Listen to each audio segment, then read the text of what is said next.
Columbus sailed across the sea in 1492. He took funny. his ship. He had 90 men with him. These are the names of the ships: the Santa Maria, and the Pinta, and the last one is the Nina. Yay! You've been acting very strange. I tried to be tall like Mr. Juggernaut because I Look at thought me you now. liked him better than me. You like being a big sister? Yes. Are you teaching her stuff? And she took barrels to keep. She took barrels of water to drink, but the water got very, very, very dirty and yicky. And then the animals. Stop kicking the thing. Okay.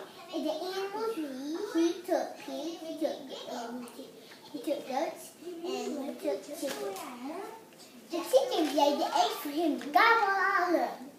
And then he took an hourglass to tell some time.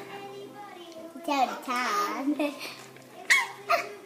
And okay, these are the things that he saw for the first time. Columbus landed on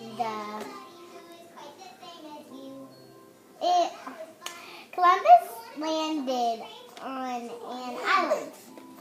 He met people called the Taino. Taino,